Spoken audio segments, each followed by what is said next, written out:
Ce lundi 27 octobre 2022, TF1 donne le coup d'envoi de sa nouvelle mini-série Addict.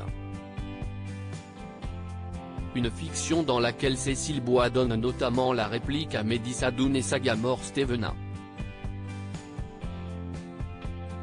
Pour l'occasion, l'actrice de 50 ans a accordé une interview à Gala. Et elle a révélé que l'histoire d'Élodie fait un peu écho à l'une de ses histoires d'amour. La charmante blonde assure qu'elle n'a pas particulièrement de points communs avec son personnage d'addict et s'en félicite. D'ailleurs, je crois même que je cherche à m'éloigner de ce que je peux être moi quand j'interprète un rôle. Si je devais faire des personnages qui me ressemblent à chaque fois, si est moi que je joue, donc ce n'est pas tellement amusant. Je dois déjà me supporter 24 heures sur 24, alors laissez-moi être quelqu'un d'autre quand je joue. Rire, a-t-elle confié à nos confrères de Gala. Mais Cécile Bois concède que comme Élodie, elle a déjà été sous l'emprise d'un homme quand elle était assez jeune. Je pense que ça a pu être possible parce que j'étais assez naïve. J'ai su y mettre un terme. À mon sens, cette personne a fait ça pour me garder, plus que par perversion.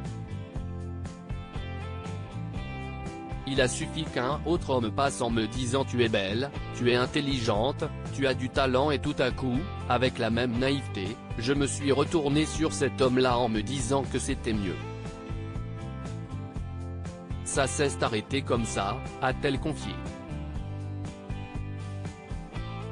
On ne sait pas combien de temps cette situation a duré, mais ce qui est certain, si est qu'elle ne regrette pas du tout cette histoire.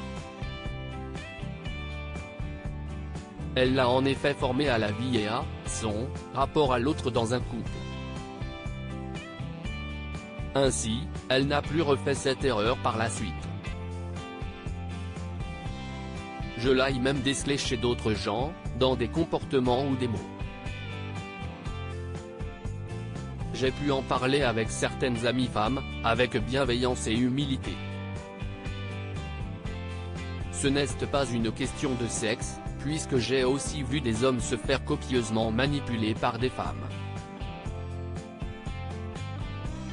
Maintenant, j'ai un radar à ce genre de comportement dans les couples, a-t-elle poursuivi. Aujourd'hui, Cécile Bois vit le parfait amour avec l'acteur français Jean-Pierre Michael, qu'elle a rencontré sur le tournage d'un épisode de Joséphine, Ange Gardien. Tous deux ont eu 2 filles, âgées de 13 et 11 ans, et se sont mariés en 2016.